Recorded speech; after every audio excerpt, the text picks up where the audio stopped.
नमस्कार, मैं हूं आपके साथ रुखसार खान और आप देख रहे हैं टीवी इंडिया 18।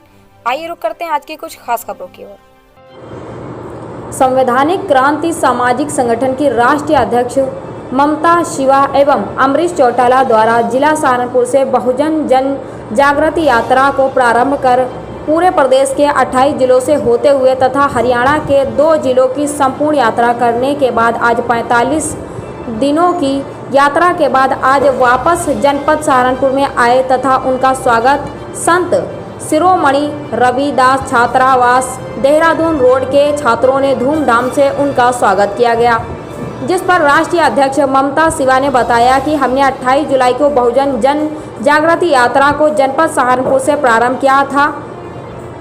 इस यात्रा का उद्देश्य बाबा साहेब डॉक्टर भीमराव अंबेडकर द्वारा दिया गया संविधान के आधार पर समानता व शिक्षित समाज के आह्वान के लिए यात्रा प्रारंभ की गई थी तथा इन 30 जिलों में हमने लोगों को जागरूक किया, जो कि आज 45 दिन के बाद जनपद सहारनपुर में वापस समाप्त हुई है। तथा अमरीश चौटाला ने यात्रा के बारे में बताने से पहले समस्त मीडिया का धन्यवाद किया। उसके बाद बताया कि हम लोगों ने 28 जुलाई से बहुजन जन जागृति यात्रा प्रारंभ की, जो कि 28 जुलाई से 28 अगस्त तक संपूर्ण करनी थी, लेकिन हम आज 45 दिनों के बाद अपने जनपद सहारनपुर में आए हैं। संपूर्ण यात्रा 35 किलोमीटर की रही है, जो कि एक स्कूटी पर संपूर्ण की गई है।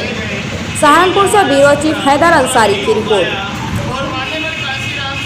सम्मानित साथियों, सभी को जय भीम। मेरा नाम ममता शिवा है और मैं जनपद सहारनपुर की रहने वाली हूँ। संवैधानिक क्रांति सामाजिक संगठन पूरे भारत में काम कर रहा है, उसकी मैं राष्ट्रीय अध्यक्ष हूँ। और अभी हम लोग 28 जुलाई से एक बहुजन जन जागृति यात्रा हम लोगों ने कोविड-19 में निकाली और अभी हम लोग 30 उत्तर प्रदेश के 28 और हरियाणा के 2 जिलों में हम लोग काम करके आ रहे हैं। हमें 1 महीने में यात्रा पूरी करनी थी, लेकिन एक महीने में नहीं कर पाए। आज हमें पूरे 45 दिन हो गए हैं और इन 45 दिनों में हम अपने गृह जनपद में आए हैं। साथियों, इस यात्रा का जो हमारा उद्देश्य था, केवल उद्देश्य इतना था कि इस पूरे जो देश में भूचाल आया हुआ है, लोग मजदूर अपने काम नहीं कर पाए, लोगों को काम नहीं मिल पा रहा, शिक्षा दीक्षा सब बेकार हो गई है।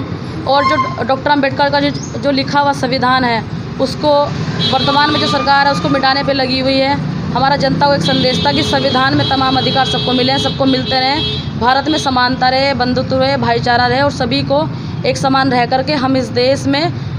साथियों, मेरा नाम अमरीश चौटाला है और आप सभी का ये चौटाला धन्यवाद करना चाहता है कि आप बहुजन समाज की न्यूज़ लेने के लिए हमारे बीच में आए।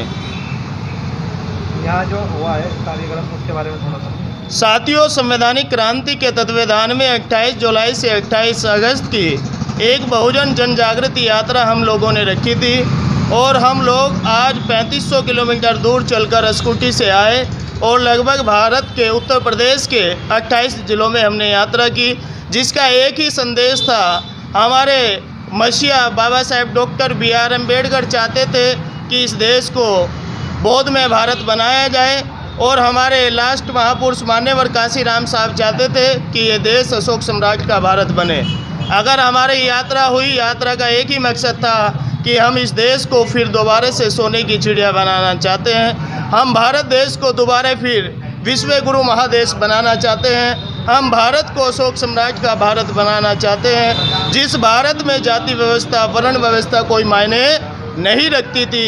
सोने की चिड़िया इसलिए बनाना चाहते हैं कि जब सोने की चिड़िया ये देश था, तो इस देश के अंदर सोने के बर्तनों में हमारे और आपके पुरखे खाना खाया करते थे। लेकिन जैसे जैसे समय बदला, सोने से चांदी पर आए, चांदी से तांबे पर आए और तांबे से कांसे पर आए और कांसे से पीतल पर आए, पीतल से स्टील पर आ गए।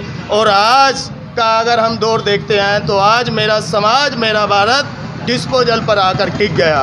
विश्व गुरु महादेश अगर इस देश को कहा जाता था तो वो इसलिए कहा जाता था कि इस देश के अंदर तक्षशिला, नालंदा, विक्रमशिला जैसे विश्वविद्यालय हुआ करते थे, जिसमें सभी दुनिया के देशों के लोग शिक्षा और दीक्षा लेने के लिए आया करते थे। क्यों आया करते थे? क्योंकि विक्रमशिला, नालंदा और तक्षशिला विश्वविद्यालय थे और जब शिक्षा और दीक्षा इस देश में लेकर जाते थे तो अपने देश के राजा और महाराजा बना करते थे। लेकिन आज तक्षशिला, नालंदा विक्रमशिला जैसे विश्वविद्यालयों को ध्वस्त कर दिया गया। आज यूनिवर्सिटियाँ इस देश के अंदर प्राइवेट खोली जा रही हैं, कॉलेज खोले जा रहे हैं, स्कूल खोले जा रहे हैं, जिनको हम दोहरीकरण की नीति कह सकते हैं। क्योंकि आज भारत के अंदर शिक्षा का बजट 6% है और जो दुनिया के गरीब से गरीब देश हैं उनके अंदर जो शिक्षा का बजट होता है वो 12% से ऊपर जाता है। लेकिन मेरा देश आज भिखारी देश बना हुआ है। 2014 से पहले मेरा देश विकसित देश हुआ करता था, लेकिन आज विकसित देश की श्रेणी में से भी मेरा देश चले गया। मैं चाहता हूँ मेरा देश विकासशील देश बने, विकसित बने मेरा देश, और मेरा देश दोबारा फिर सोने की चिड़िया बने। इसीलिए मैं यात्रा करके आया हूँ। और हमारे बीच में आदरणीय सम्माननीय संवैधानिक क्रांति की अध्यक्ष ममता शिवाजी हैं, वो भी यात्रा में शामिल थी। वो भी कड़वे और मीठे अनुभव आपको शेयर करेंगे।